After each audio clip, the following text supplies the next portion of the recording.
This is the Balance Leader Podcast, the podcast that helps leaders elevate their wellbeing and create healthier workplaces. My name is Rob Hills, and I'm your leadership and wellbeing coach. In today's episode of the Balance Leader Podcast, I sat down with Lachlan Rowston, the co-owner of the Lockeroom Gym, a podcast host, and a personal trainer. This episode is all about how leaders can integrate regular exercise and healthy habits into their busy lifestyle. We covered a lot of ground, including the benefits of fitness for leaders in high-pressure roles, strategies for maintaining consistent exercise routines despite those demanding schedules, and advice on starting and sustaining a fitness journey. A couple of things to note before you listen to this podcast. Lachlan was hard at work on the day of our interview, so you will hear some gym noises in the background that you might not normally hear on one of our episodes. And there are a couple of swear words in there as well, so you may not want to listen to this episode while the kids are in earshot. That being said, let's dive into today's episode with Lachlan Rowston.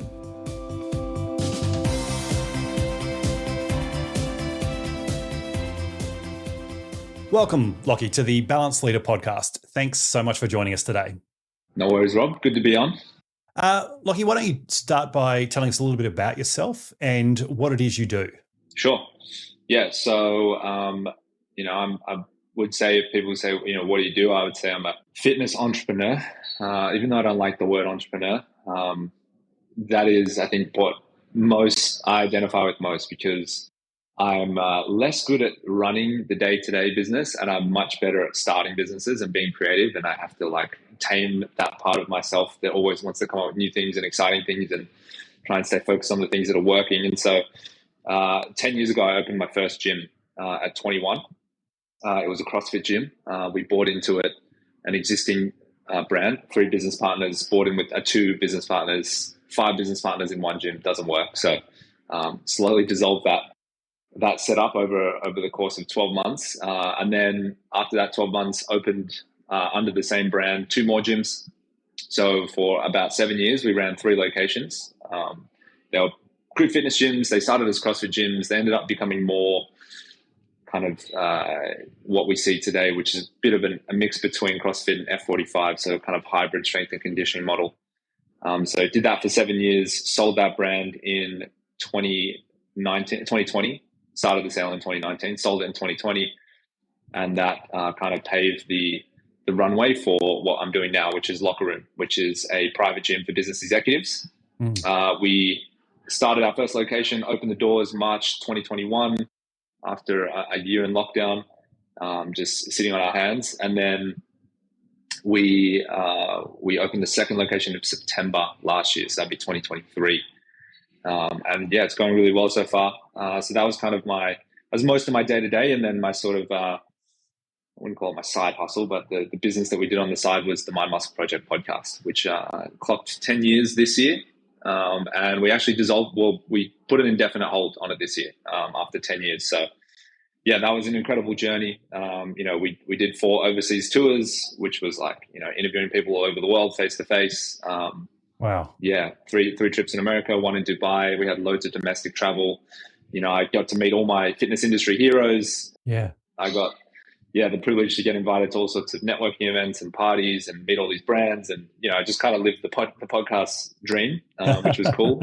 And met, loads of people that one of them that I consider my closest friend today. I first met him on my podcast after inviting him on, and I've met loads of friends through it. So, feel very blessed that I was able to go on that journey. That's amazing. So 10 years of podcasting. What's the name of the podcast? The Mind Muscle Project. And it's more tailored for business owners of gyms, isn't it? That's kind of where it finished up. The journey it took in the beginning, we were pretty much the voice of CrossFit. So we really helped grow the sport. We never worked for CrossFit or had any affiliation with them, but we had on all their top athletes, the guys that won the CrossFit Games and the guys that stood on the podium at the CrossFit Games, and basically the who's who in that sport. And so we spoke very much to a general kind of fitness audience in the beginning. And then over time, as our skills sharpened as business owners and gym owners, we actually then started offering more advice because a big part of our audience were gym owners already and personal trainers. And then when we started sharing some of our business knowledge, they really liked that side of it. So we ended up doing at the peak, we were doing 4 shows a week. And then one of those shows was business focused. Other than was sort of industry, current events focus, interviews. So it was all kinds of stuff. But then I think where we really ended up at the end, sort of the last year and a half, 2 years, was just primarily focused on the business side of the fitness industry. Just because that's where our interests lie. We kind of gave up the athlete. When we started it, we were primarily focused on being athletes. And then we shifted into, becoming more business owners in the last sort of 4 or 5 years. And so that's kind of where the content, it's very hard to talk about health and fitness and working out and eating enough protein and going to bed on time for 10 years. Eventually your interests change. And so we just kind of followed our interests, and that helped the show. And then, we just decided this year the brand was Lockeroom was growing really fast, and it needed all of our attention. And so, we wrapped up the podcast. It was no longer kind of serving us. We, ticked every box we wanted to tick. And there's a lot of competition now in podcasting. So it was just better we spent our time at Lockeroom. Yep. And for those who are listening and who can't see a screen, you're actually in the gym at the moment, aren't you? You're in Lockeroom Gym. Yep, in my office. Yep. And so you showed me before we got started, just a bit of a look around the gym. There's actually people working out. I can hear a little bit of music in the background. This is as authentic as look at that. Yeah. There's people going and there's everyone doing their thing. It's great. Yeah, it's a gym. It's not a green screen. Exactly. Well, I did ask you at the start. I'm like, is that a moving green screen or what? But yeah. So, have you always been a regular gym goer, or is this something that you found later in life? Depends where you pick a starting point is later in life. But I first started lifting weights when I was 16. So okay. I probably lived a decent chunk of my life with no interest in the gym whatsoever. I was very into sport. So ever since, I see the old VHS tapes that my dad keeps around of me, and I've got hockey sticks and I've got rollerblades and basketballs and footballs, everything. My dad, his business that he ran with his dad was a wholesale sporting goods company. So they imported American sporting goods. So, I grew up with skateboards, ice hockey sticks, rollerblades, AFL balls, every sport you could imagine, surfboards. So, I've been physically active was always a huge part of my life. And then it reached a point where I became self-conscious enough about how I looked that I was like, I should probably lift some weights to feel better about myself. And that kind of happened around 16. Yeah, right. Cool. So I imagine that most of my audience are either fairly regular gym goers or they're people who probably aren't quite there yet, but they aspire to a healthier lifestyle. So for those who perhaps aren't regulars yet, can you tell us what are the key benefits of regular exercise and going to the gym, particularly for leaders and particularly for those who work in high pressure roles? Yeah, it's a great question. This is our bread and butter at Lockeroom, right? We work primarily with CEOs, C-suites, partners, directors, founders, entrepreneurs. That's pretty much 95% of our clientele. And I can obviously, there's a lot of science behind why exercise is good for your brain and your heart and your health and obviously longevity. And I think everyone knows that. I'm not telling you, the research is mainstream now, right? But I can tell you, the subjective experience of what our clients tell us. And the first thing they say is that they're actually more productive. That's a big one. They thought, well, if I have to give up 2 to 3 hours of my week for the gym, I'm going to be less productive. The truth is, because they're tired, because they're sick, because they're not functioning optimally, they're not as healthy as they can be, their actual, if you measure work done per unit of time, is actually lower than when they're healthier. Because when they're healthier, they can think clearer, they can make faster decisions, they sleep better, they're in a better mood, so they pick less fights with their team, they can communicate more easily. When you're sleep deprived, you're worse at maths. We've done the research, so they do maths faster. So every decision becomes faster, and so the business progresses better, and they progress in their role better. So productivity is definitely a big one. Kind of the subcategory of that is their mood is just significantly better. That's probably the big lift they see. They see a lift in their energy, and that really improves their state of mind. And as a leader, obviously your mental health, and you're under a lot of pressure, there's a lot of responsibilities. And so a negative mindset or a low mood or low energy can make everything feel harder than it needs to be. And so having more energy means you're in a better mood, which means everything feels a little bit easier, everything's a little bit lighter. So for people that especially aren't really doing any sort of strenuous training is there's no stress relief. And when there's no stress relief, they often turn to things, or non-healthy stress relievers like alcohol. That would be like a really big one. And there is really good research to show that those things do relieve stress. They also make you very unhealthy. Like having a few drinks, eating a bunch of chocolate, it does relieve stress. Like it's true. You look at the neurochemical response from eating those foods, like you do get stress relief, but it's not a good long-term strategy for stress relief. And so, this is for many of them, it's their outlet. And again, like the research, the science is very clear. Like if you strain the body, if you work hard, if you get into uncomfortable situations physically that are painful, you build up a lot of lactic acid in your body, it actually makes you more resilient so that you are able to take on. Because the body doesn't really know stress, like where the stress is coming from. It doesn't know if stress is coming from weights or coming from boxing or coming from work or coming from family stuff. It just sees it as stress. It releases the same chemicals, it releases the same hormones, it has the same effect. But giving your body doses of controlled stress, which is like exercise, regularly helps it condition it so that when you do take on other stresses, like work stress, emotional stress, relationship stress, you can handle it more easily. I guess to summarize, like productivity, the stress relief and mood, like energy levels is like the big ones. Yeah, great. You mentioned there working with busy leaders. How do you suggest they effectively integrate their fitness workouts into what's probably already a packed schedule? So what do you suggest for them to make that work? Yeah, I think there's two parts to it. I think the first part is they have to want to fit it in. I think that's the key. Is like you can't. I mean, I've been doing this for a long time. I've been selling gym memberships for 10 years, and you can't make anyone do anything. They have to want to do it themselves. And so it's the classic, like everyone needs to work out, but how many people actually want to do it? Like very few. And so I find it often takes a massive low point in their life in order for them to change. That could be a health diagnostic. It could be like a friend passing away from a preventable disease. It could be, a common one we get is people, their kids reach somewhere between 8 to 12 years old, and then all of a sudden they can't keep up with their kids. They're like, oh shit, like I actually can't run around the field with them. I can't kick the ball with them. I can't chase them anymore. I can't pick them up. They just feel worn out all the time. That's a pretty big one. Aging parents, like seeing really debilitated parents that like never worked out, never looked after their health, and they're like, oh shit, I don't want to end up like that. So those are the most common ones. There are more, but those are the most common ones we hear that motivate people to be like, yeah, I'm ready to make a change. Once they're ready to make a change, honestly, it is a little bit easier to kind of figure out how it works. And it's never a perfect formula. I mean, the selfless plug locker room really helped with this particular type of client because they are so busy. Traditional personal training doesn't work because it's restricted to one coach's schedule. So they might go, I want to do 3 sessions a week.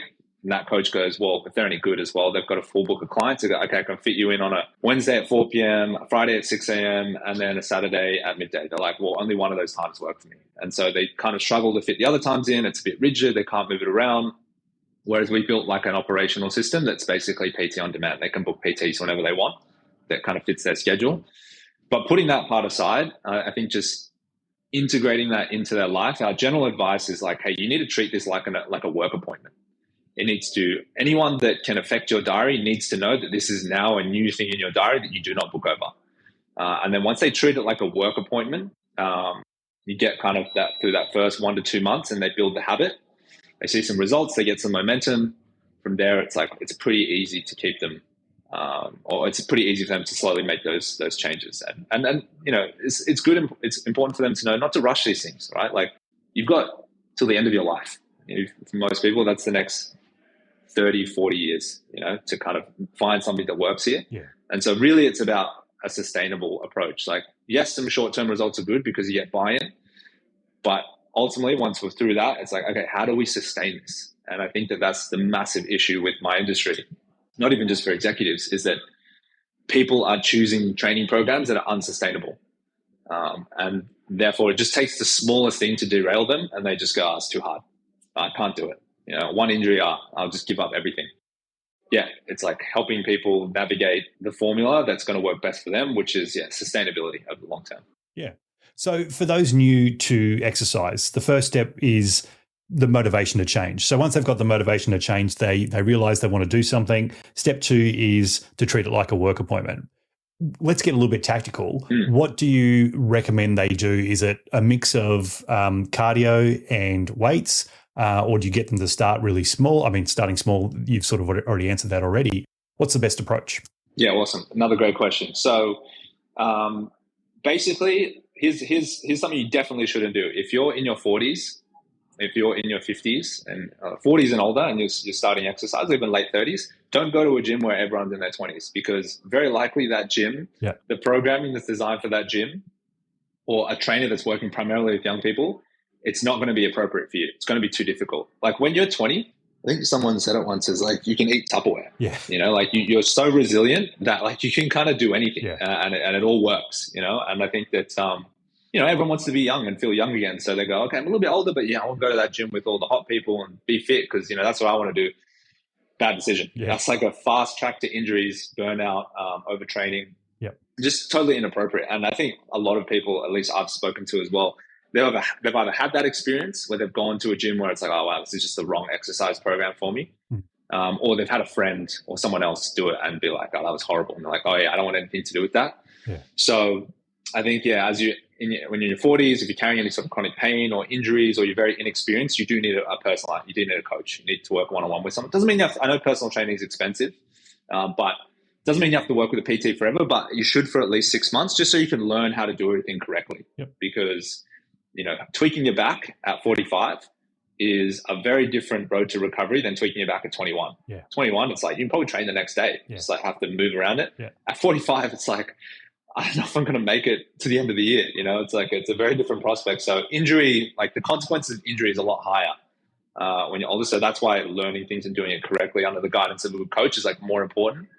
And then to answer your question more directly, the composition of those programs should be primarily focused on weight training.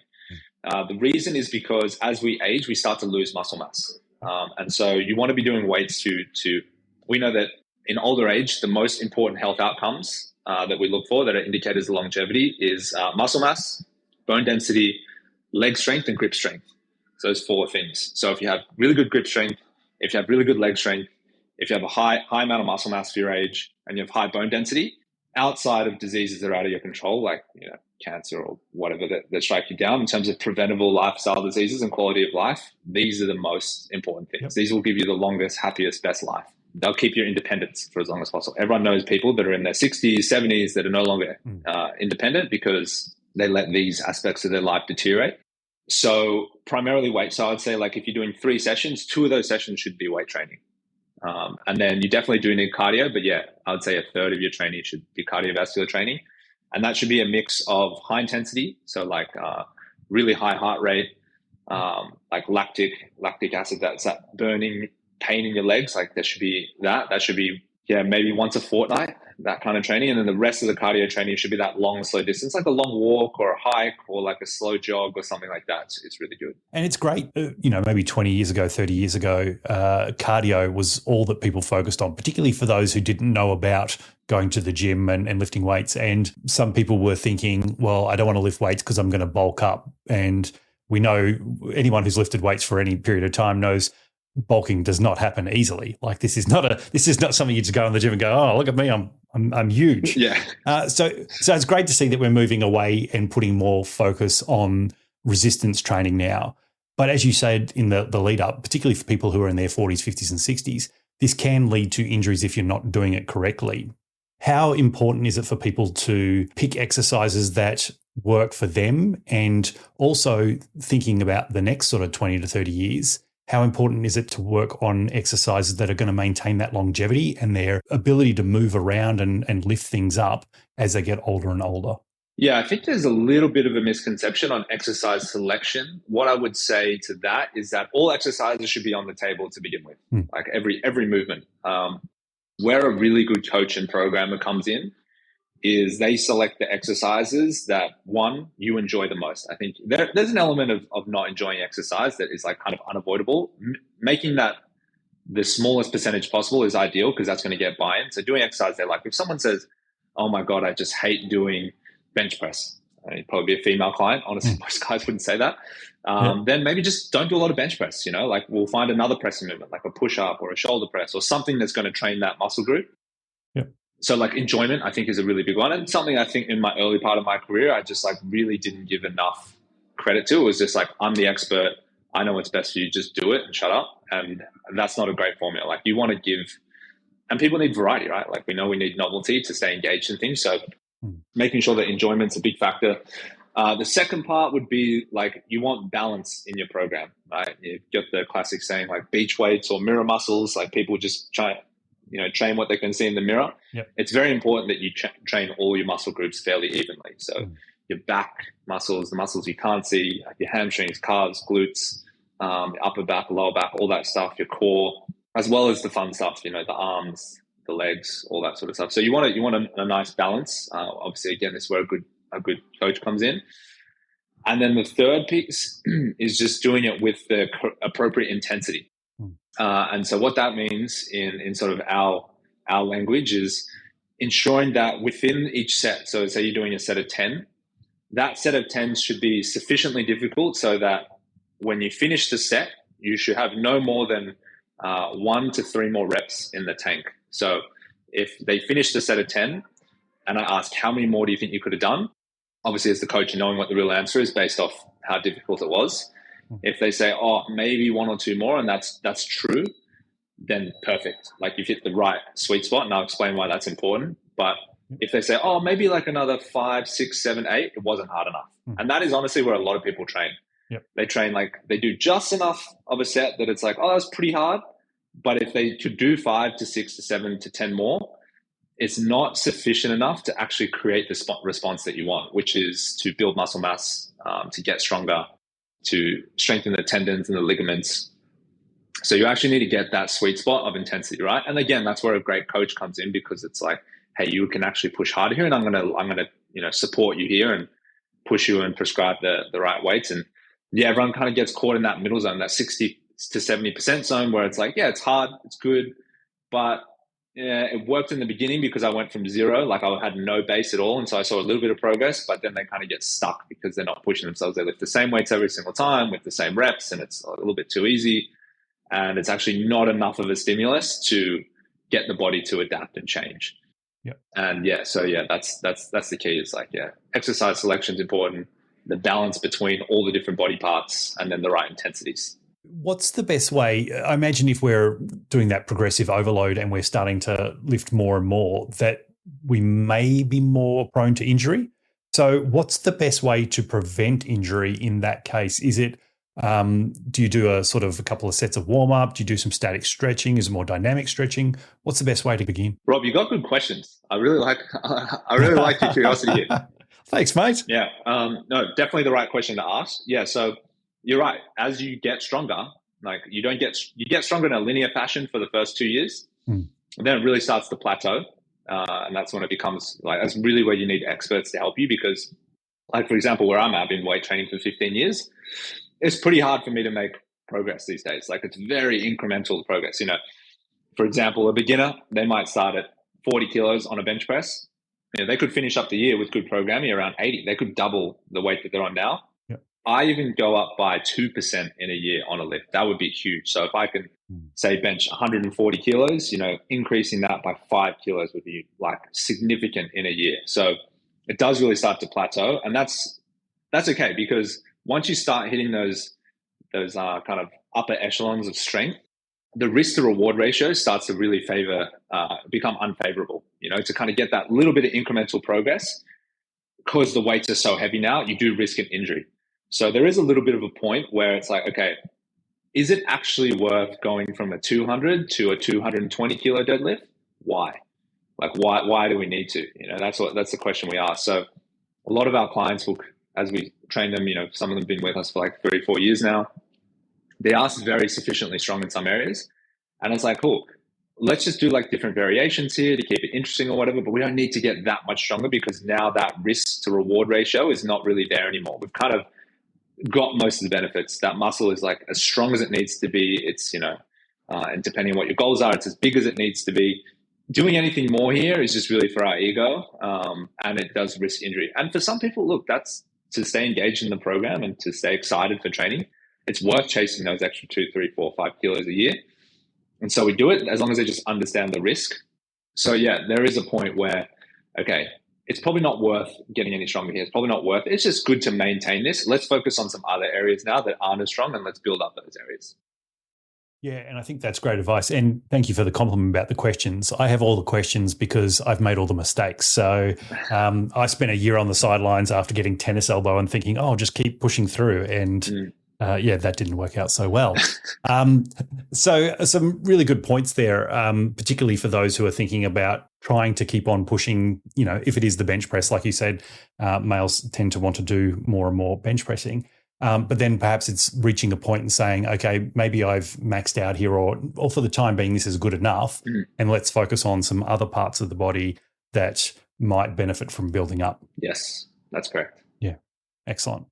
Also want to ask you about mobility.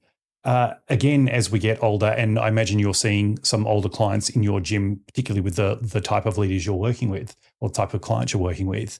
Where do we fit mobility into a gym workout routine? Is this something we're doing on the gym floor when we come to the gym, or is it something more that people should be focusing on at home, at work, in their own time? Yeah. This is also extremely relevant for older clients, and it's a question we get all the time. Should I be stretching? Should I not be stretching? Like, should I go do yoga, et cetera, et cetera? So again, I always bring it back to the first principles, and that's essentially what I've been talking about this whole time. It's the first principles of exercise. Yep. The principles when it comes to mobility, there's two things to think about. There's passive range, and then there's active range. So I'll give you the example, like most people touching their toes, right? So a lot of people come to us, they've lost a lot of hamstring mobility because they've been sitting their whole life. Your hamstring is in a shortened position when you're sitting, and then, compound that over years and years and years, decades sitting at a desk. It will make your hamstrings tighter. And so eventually they can't touch their toes. Now they go, okay, I want to touch my toes. And that's a good goal. It's a good indicator of mobility.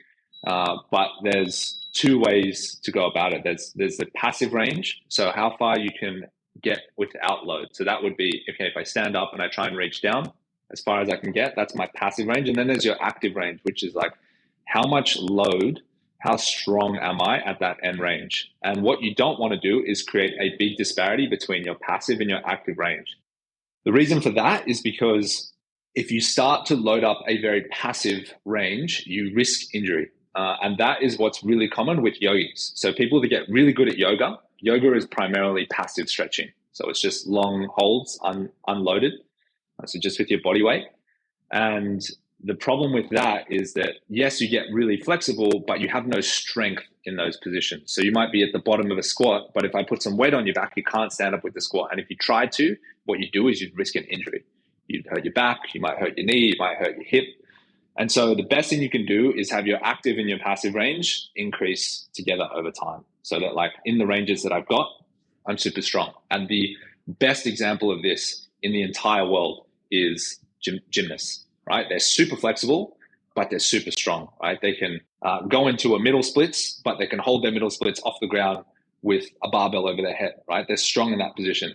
Whereas you say, take a cheerleader, right? They can drop down to the floor and they're in the splits, but they can't hold the splits off the ground with their feet on both chairs with weight on their back. They're weak in that position, and they would just tear their adductors off. So what we all want to work to is increasing our active range as much as possible. It doesn't mean we have to be super flexible. We just need enough range to get through the world, right? And for some of us, that's just playing with our kids, playing a bit of sport on the weekends. You don't have to be super flexible. You don't have to be gymnast level strength in those areas. And the best way to do that is just through weight training, quite honestly. It's a little bit of a warm up, right? So as you warm up, as you get the body ready, as you do a bit of that passive stretching, active stretching when you're warming up before a session, which we take clients through 5 minutes, 10 minutes max. They get a little bit more active range.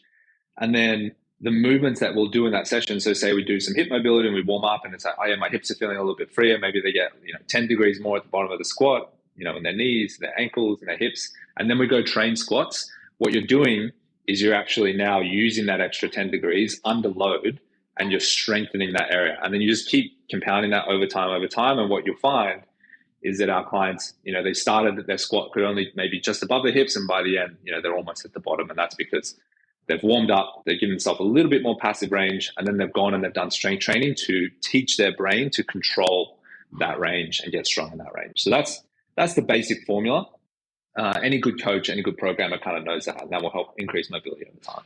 So are people still doing stuff at home at nighttime if they've got extra time? Do you still suggest they do extra things for mobility? Or is it just keep it in the gym, don't overdo it, whatever you can fit in the time we have together is probably enough?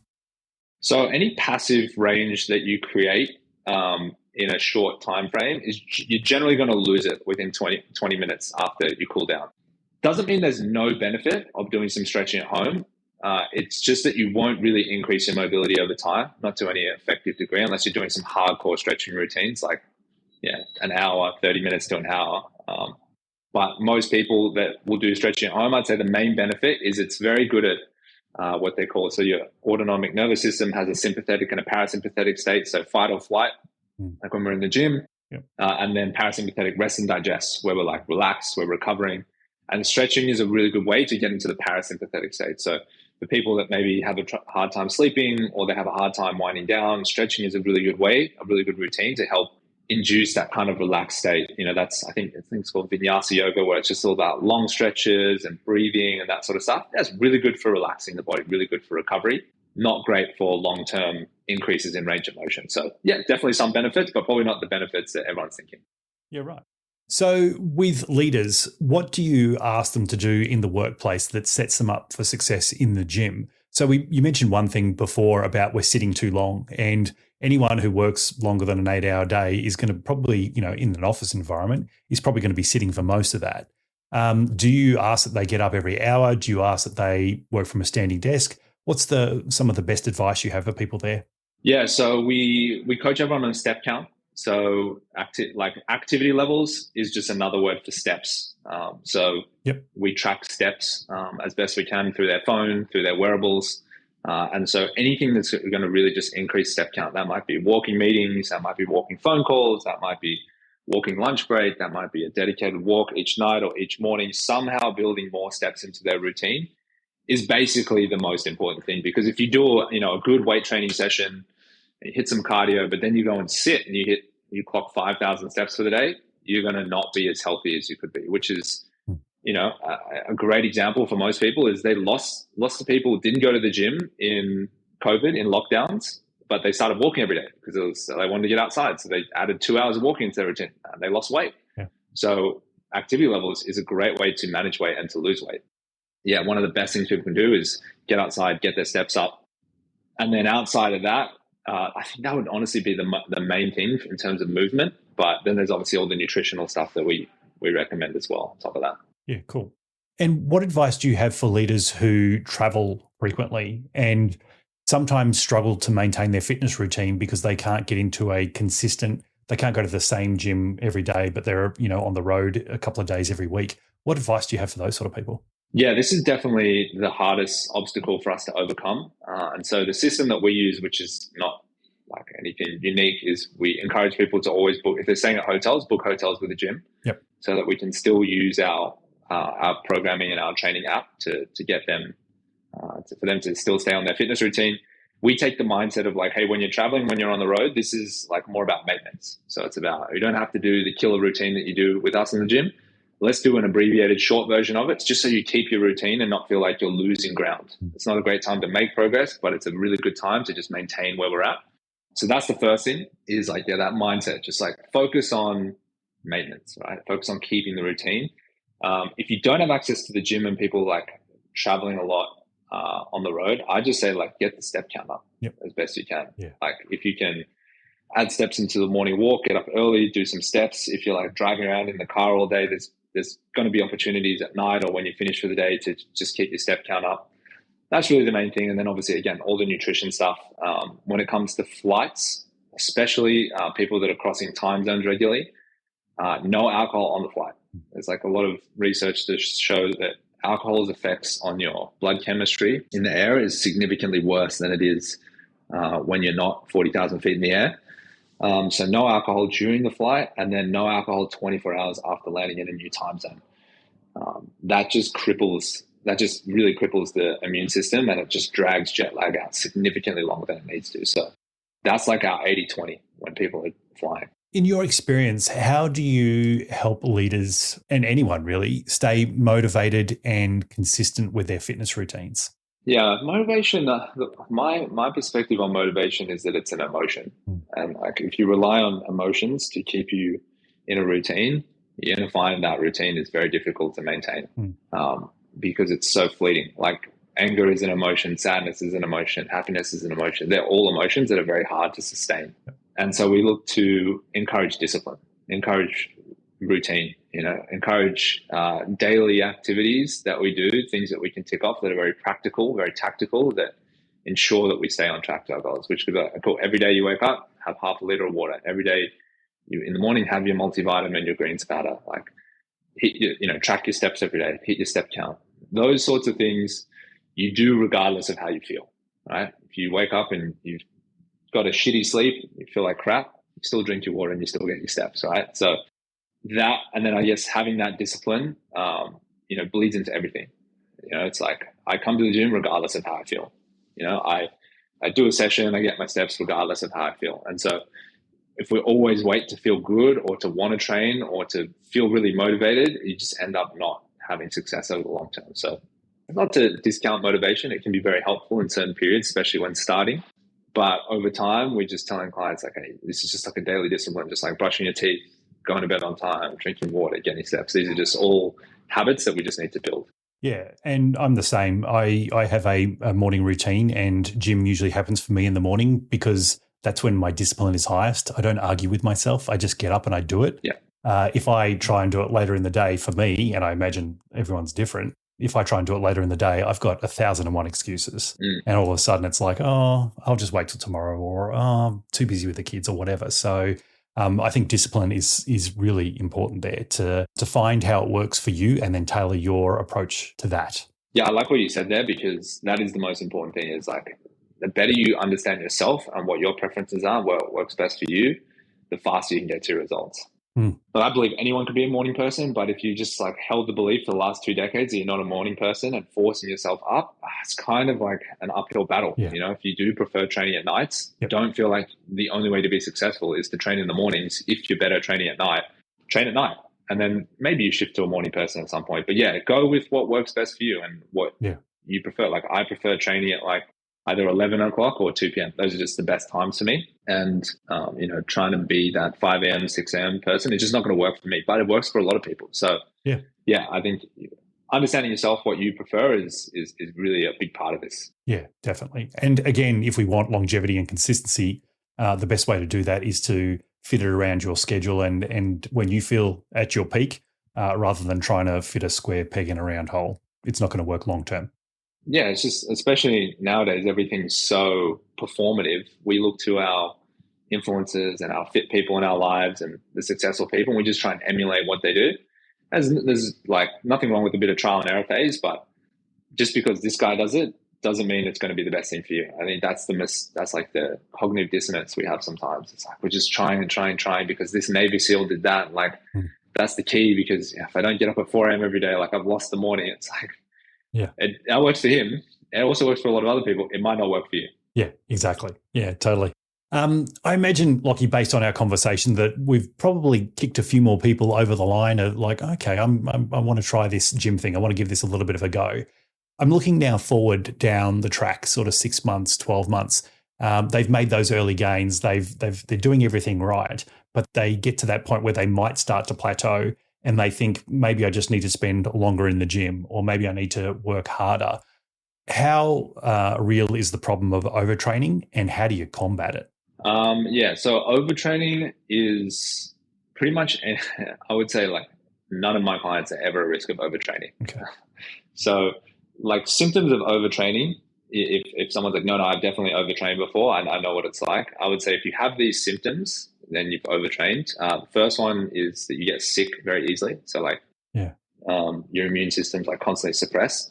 The second one is what we call wired but tired. tired but wired. So it's like when you're exhausted, you're like, oh, I just can't wait to go to bed. Like I can barely keep my eyes open. The second you hit the pillow, it's like you're awake, you can't sleep. So it's like a massive dysregulation in your nervous system and hormone imbalance.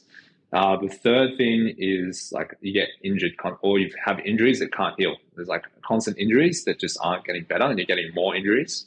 The fourth is you're getting weaker. So you're going into the gym, you're trying to push and like you're actually seeing like a regression in all the movements. It's normal to like get a little bit of plateau and to go back and forth sometimes. But if you notice every lift is getting worse, then that's a sure sign. And then the last thing is reflux. If like you're eating the normal foods that you eat and you're experiencing reflux, then you've overtrained as well. Your body's too acidic, and like you'll find I've had this before, you eat foods, it just feels like you've got constant heartburn. So yeah, if you've got probably 2-3 more of those symptoms, then you're hitting overtraining, and that's very, very hard to do. Basically, the only times you would set yourself up for overtraining if you were training like, because if you're recovering well, basically the overtraining is when your recovery doesn't match your training volume. And so if you're like sleeping pretty well and you eat pretty well, for most people, you'd probably need to be doing like 10 to 15 hours of training a week hard. No one's getting even close to that. So if you're on 3 hours of training a week, like most people, 2 to 3 hours, and you're getting some of these symptoms, very likely like you're not sleeping at all, or you're sleeping very poorly, you're drinking too much alcohol, you're not getting enough water, the nutrition's wrong. So all those aspects of recovery, you're not doing well. And yeah, when you hit a plateau, the default should not be, I need to train more. It should be looking at other areas that you can improve. Can I get a better program? Can I get a better coach? Can I consult with someone to like evaluate what I'm doing to get better? It's very rarely like I'm need to train more and I don't want to risk overtraining. That's like a pretty unlikely scenario. Yeah. Okay, cool. Lockie, this has been a great conversation. What's one question that I didn't ask you today that maybe you'd hoped I would have? And if I had asked it, how would you have answered? I guess, in the context of leaders, sometimes it's very easy to be like, hey, what can I do that I'm not doing to improve? But sometimes the better question is like, what am I doing that I should stop doing that's going to actually unlock a lot of progress? Yeah. And the most common answer that I give to people in my context in working with leaders is alcohol consumption. Yep. So while actually, and then a part B to that would be caffeine consumption. So alcohol is, it's pretty bad. Like it's good in some contexts, in social contexts, and in like very small doses, and in moderation, and like for special occasions. But really, anything more than like 2 to 3 drinks a week, which is pretty low. Most people would tick that box pretty easily. Yeah. Pretty detrimental to our health long term. And so, really addressing that. I mean, it affects sleep, it affects recovery, it affects your liver health, your heart health, increases your risk of cancer. It has a pretty detrimental effect. No matter how much training or how healthy you are, there's not really a good case for drinking more than 2 or 3 drinks a week. And even that is considered a lot in the research. So finding ways to cut back on alcohol is like a bit of an 80-20. Sometimes the coaching team and us laugh is we just think, hey, if this person just cut out alcohol, they wouldn't even have to come to the gym. They'd be making so much progress, like it's holding that many people back. It's crushing their health that much. Yeah, wow. And then, I guess the other silent killer is caffeine as well. People are just like massively over consuming caffeine, especially people that work with numbers every day and do long hours at the desk. Caffeine is a great stimulant to focus our mind and to keep us alert, improve our mood, but it's a very delicate balance between like the right amount and too much. Obviously, no caffeine that's never an issue. And going over that looks like more than, so that the half-life of caffeine is 8 hours, which means that when you consume 1 cup of coffee, say it's 100 milligrams of caffeine, 8 hours after you consume it, you've got 50 milligrams left in the system. At the next 8 hours, then you've got 25, so it halves again. So in the period of like 16 hours, you still have a quarter of that cup of coffee in your system. Now, any amount of caffeine in the body affects sleep.